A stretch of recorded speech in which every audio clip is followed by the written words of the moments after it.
My name is Krzysztof Magiera. I'm co-founder and director of engineering at Software Mention. My company is known in this community for some popular libraries we created, like reanimated gesture handler screens. But our primary business that supports our open source involvement is in software development services. So if you like to talk about working together, collaborating, right after this talk, we will be sitting in the expert lounge up there. So yeah, come over. And of course, besides talking business, a big chunk of our open source team will be there. So here's a small part of our open source team that I work closely with, except from the guy in the middle. He's not at the company right now. So in fact, we currently have around 20 people dedicated to work on open source related projects in React Native ecosystem. And today's talk is about one of our team's recent initiatives. So this is about building IDE for React Native. So when I look back through my programming career, I realized I used a lot of IDEs. So it started in primary school, I think. Has anyone used Logo? Hands up? Yeah, there you go. There's also another editor with this cute turtle that just works around, and then you ask him to do things, and you can like trace through that, and then you give instructions and break at any point. So that was an IDE. And then I got into this programming challenges, like competitive programming. So I had to learn C++, but because it was the most sensible choice. And I used this thing what's called dev CPP, which was really great. And I could debug there, see the variables. And I also have this button, which was really nice to compile and run at the same time. So it was like really cool to have that, because otherwise, like, I would always forget to compile before running, so I would run the previous version of the program. But from those competitions, I could only win. The prize was like a laptop or something. I wanted a Lambo, right? I wanted some nice cars, so I started learning PHP, right? And I used this thing with NetBeans IDE, and it was also great. And I also used that for programming in Java later on. And finally, around the year 2011, I started with the iOS development, and I used Xcode. And shortly after, I also started learning Android.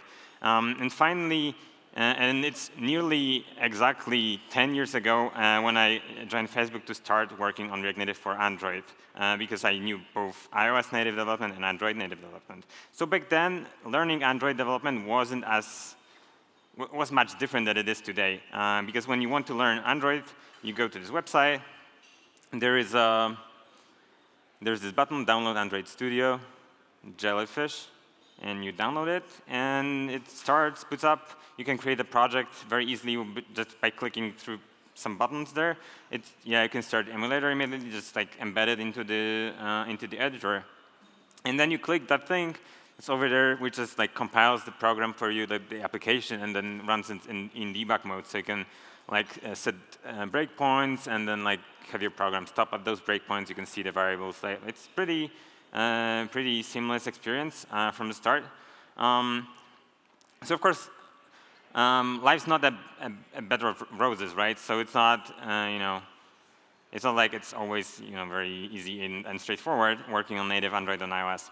But how is it in the React Native world? So when you actually want to start, there is a React Native website, and you go there, and there's the React Native CLI quick start, which is pretty long. So there are like tons of commands you need to install. You need to get CocoaPods installed, and then Bundler, and then like different versions of Ruby, because the one you have on your laptop is not necessarily supported. And then when you switch to Android, there's like even more things to install. So this isn't ideal, right? And we at Software Mention run this survey. It was second year in a row. We run it. It's called State of React Native. I encourage you to take part of that. It's just like typically happens closer to the end of a year.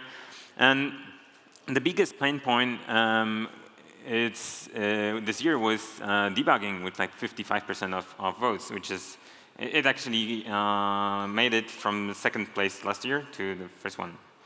So yeah, it's still definitely an area that requires some improvements, right? And then what people use for debugging profiling, that was also the question that we asked. And it turns out that, yeah, people will just use the most reliable console logging still. And yeah, I mean, that's one way of doing that, right? So when you work with React Native, except from just the editor, you need to learn all those tools. You need to almost learn through the native development process. You need to learn Xcode to do native debugging. You need to learn a little bit of Android Studio, like how CocoaPods work and dependency management in those ecosystems. Then you also need to start Metro somewhere, have it somewhere running. Sometimes you need to look at it. And then you need to have a simulator. Also need to check this out, because that's like when the stuff is rendering. And some people also would use some sort of dev tools, maybe Flipper, maybe something else. So from all IDEs that existed over 20 years ago, and the tools I talked about earlier, it feels like we've taken a step backwards in terms of developer experience. So now you can look around and see the people around you. So these individuals have learned all of that. And as they advance their careers, they master all aspects of React Native.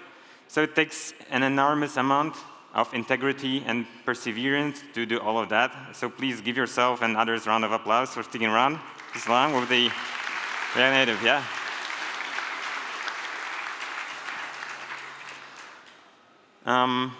Right, but I think also like this, this is really a testament for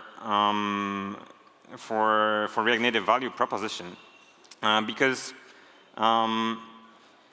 like people sacrifice some of the convenience for other benefits of the platform, things like fast iteration speed, over-the-air updates, like the access to a large pool of talented developers who know React.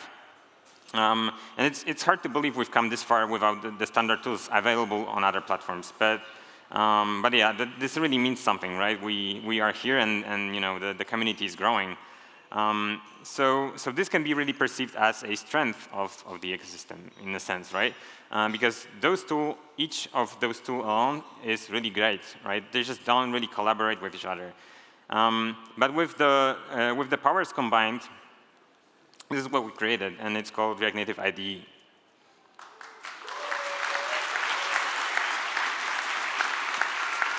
So today I wanted to show you a live demo of the tool we're building. But before we do that, we need to actually do some housekeeping. And there are some 3 existential laws of React Native that I created. And first one is that React Native is truly native. Second one is that React compiler is actually a compiler. And finally, React Native IDE is a real IDE, despite the fact this is a VS Code extension. So like we are actually putting IDE inside of your IDE, like Inception. You guys seen the movie, right? All right, so it's a demo time.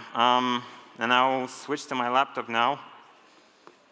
Yeah, every time someone asks me about the advice, what should they do when they are presenting, I tell them 2 things. You should not do a Q&A at the end of the presentation, and you should not do live demo, especially with the internet connection. So I'll be trying that today. Let's see how it goes.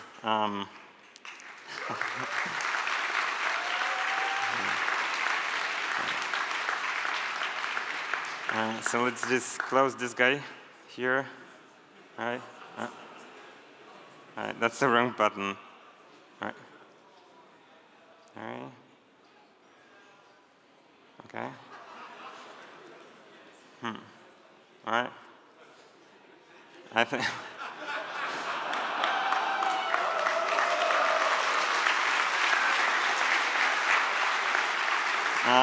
Do we have 2 minutes? Do we have 2 minutes to extend the? Yeah, we will need 2 more minutes, I think. What do we do? Do we have 2 yeah. minutes to wait? Let's play it. Play it. Can you put it on screen? Sorry. Can you put it back? Because it's installing. Can you put it back? Everyone wants to see it, I think. Can we put back the screen? Because it's like amazing. All right. All right. Yeah. So I'm playing with you guys. This is actually my presentation. That was a.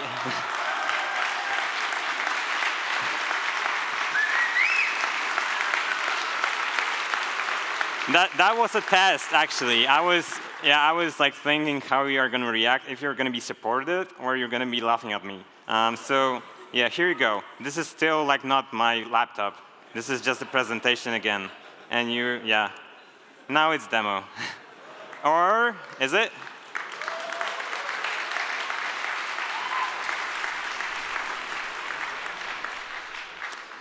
Alrighty. Yeah, let's make it maybe a little bit bigger. Yeah, you'll never know if it's a video now, right? That was the goal. If it's recorded, no, you can tell. Right, okay, so in the React Native IDE, it's a VS Code extension.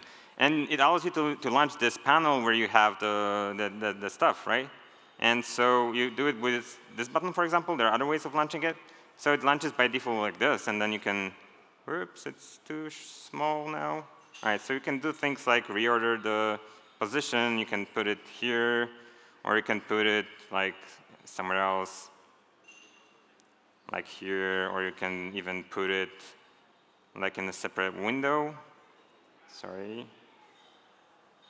Like in a separate window if you wanna. Like, then you have the most room. It's not really optimized for zooming like that, but anyways. Yeah, let's see if this works now.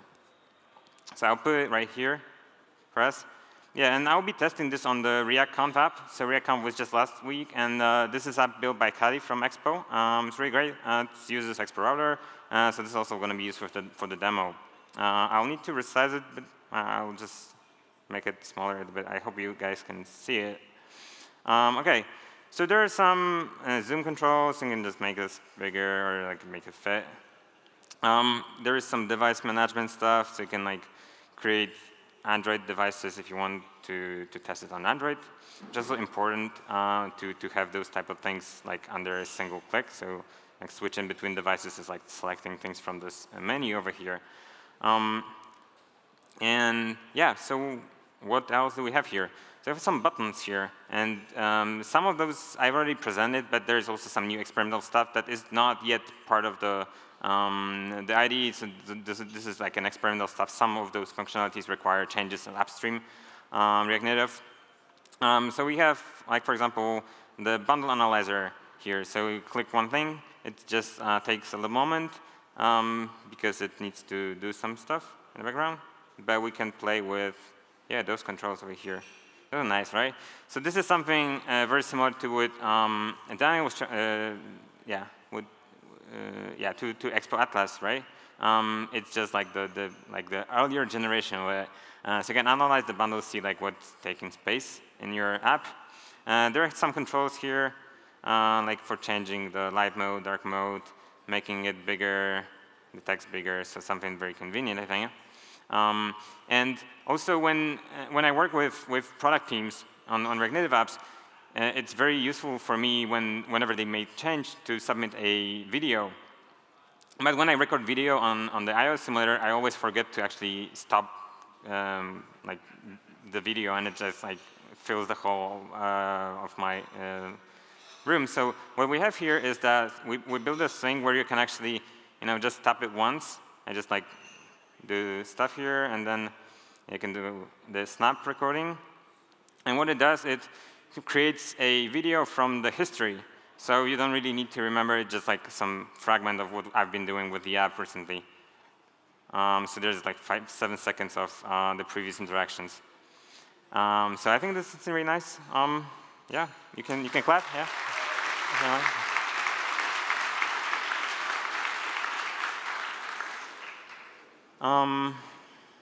Yeah, what else?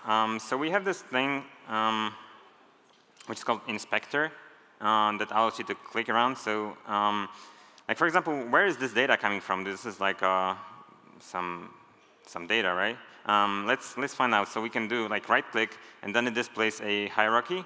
That's like a small one, and when you hover, you can just see like how big of elements those are.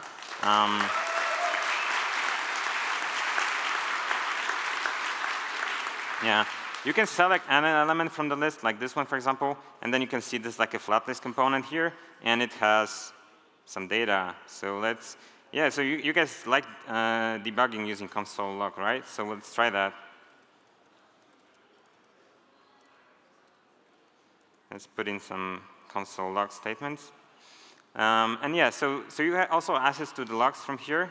So when you go here, you just can inspect those objects because this is like a very large object, and it would make sense really to have it, printed out in like a plain log, right? So those are the objects that are being printed. And what's also nice about that is that you also have this, line that generated that log, so you can jump there and remove it when you want it, right? So they don't pollute your app eventually. That's also really nice.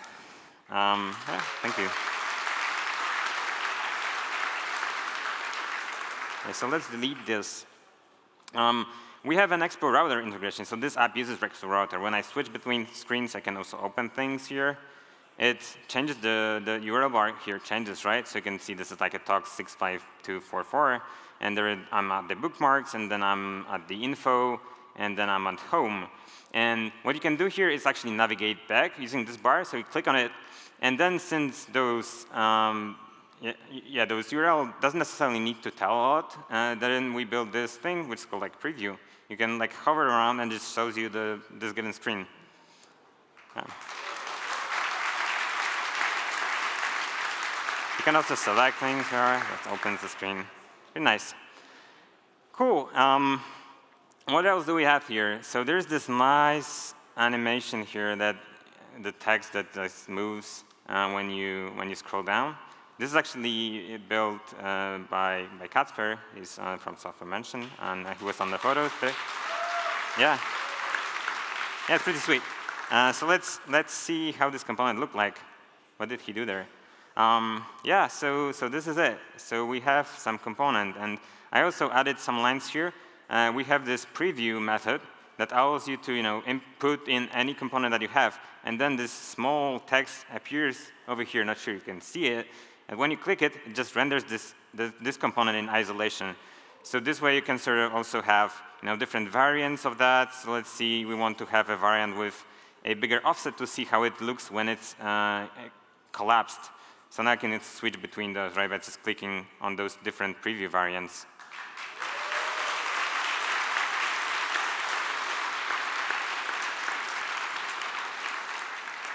All right, to get back, I just do this thing. Yeah, I know I'm back. All right, so thanks you. Okay, so we have this debugger here integrated, of course, because you need to have the debugger. There's this component that I broke, and this is not.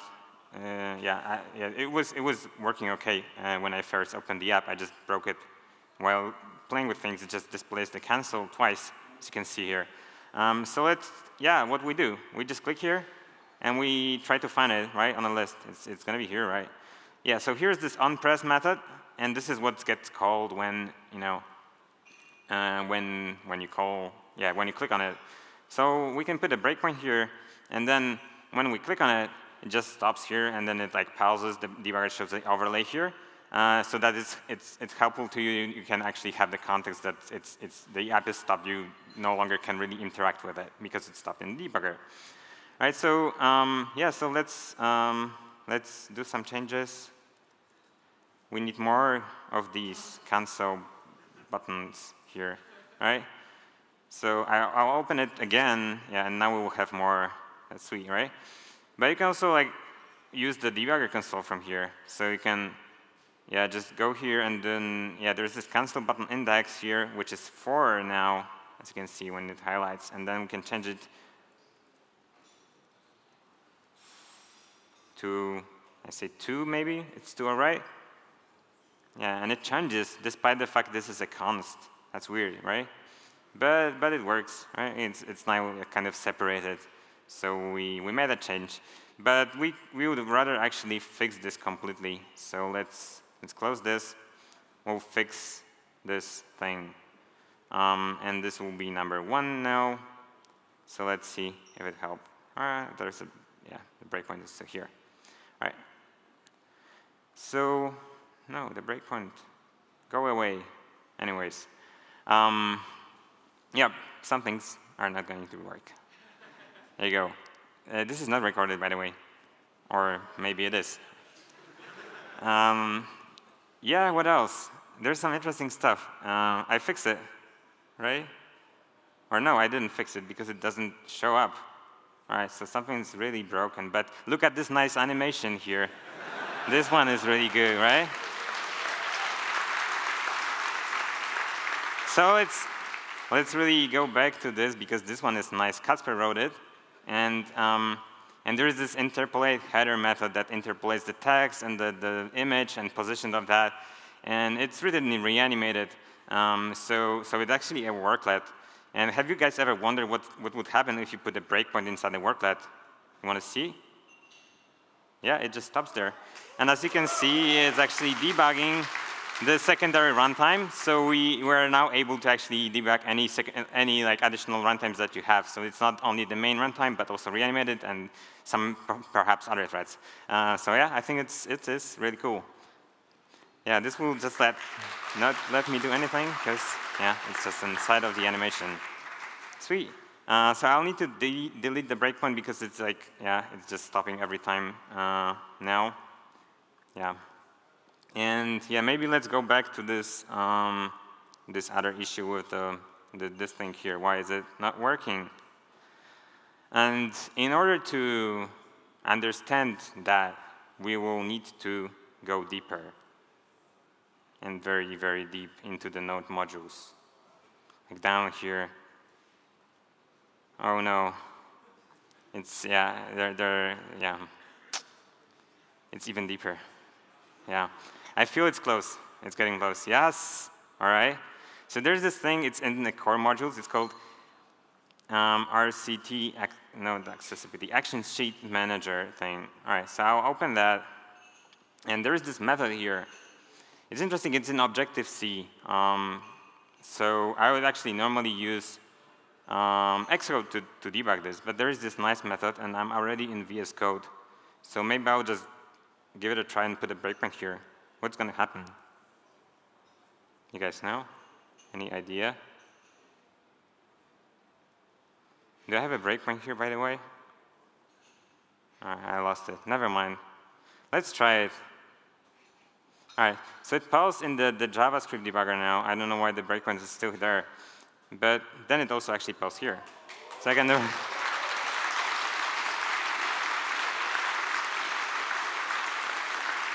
Yeah, I can step over that. Yeah, this looks like a really weird bug. Why is it that if it's 2, then it just returns? It just doesn't seem right, is it? Is it OK to do this? I don't know. Yeah, let's run it. And yeah, what we'll do, we'll try to delete this code. It seemed wrong to me. OK. So yeah, so this is a native dependency. So when they're changed, you cannot just reload it. But I often like fall into this trap where I actually try to still fast refresh things that are native. But then it actually warns you about that. It uses Expo fingerprint to detect when the native changes have impact on your app. So you get this notification here. You can just click on that, and this will, oops, this will actually, yeah, just start building the app. So it will take some time. So I think this is where we will finish, because it will actually need to rebuild the whole React Native part of it. So yeah, so this is for the live demo. We're back to Keynote.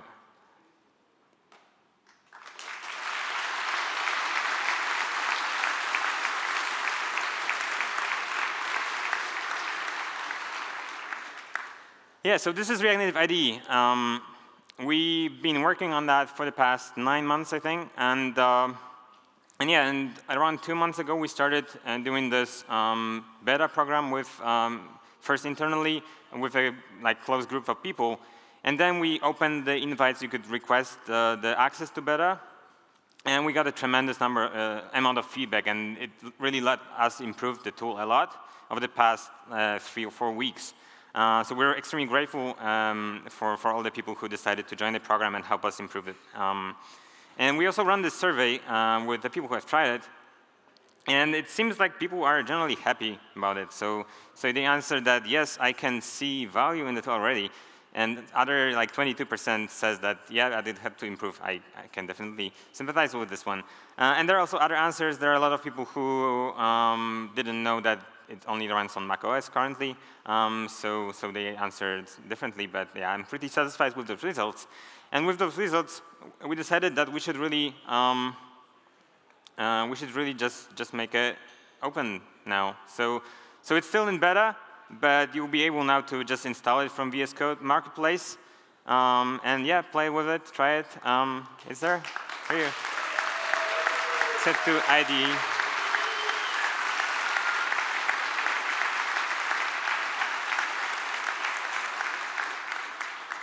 Yeah, you just head to ide.swmention.com.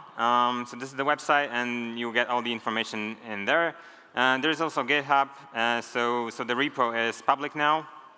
You can also access it. But if you paid enough attention, you also notice this little thing here. There's a pricing. So you can, yeah. So we decided to publish it currently at a proprietary license. It's not an MIT type of license. The beta program is completely free to use, so you're free to use it. And the reason we're doing this is, for the money? No, not for the money, really. We're not doing this for the money. So the group of people we are targeting, it's not like very huge. That would like we could really make a ton of money. What we're thinking about this is more to validate the idea. So we want to be able to provide enough value for people to pay for this. And if we cannot do that, then we will use our skills and try to make impact in other areas. So yeah. Here's how the timeline looked like. So we're opening the beta today. In next 2-3 weeks, we will be opening the so-called supporters license, which will allow you to already get a license, but then also join a smaller group of people that we will be working closely with on adding features or fixing the issues with their setups. And on the end of Q3, all right, so I just fast forwarded to this one, but this is the final slide, and this is React Native IDE. Those are our goals that we set. They are all ambitions. We haven't achieved all of those points just yet, but yeah. I'm Krzysztof Magiera. Thank you for listening. Enjoy the rest of the conference, and yeah, see you around. See you in the lunch. Thank you.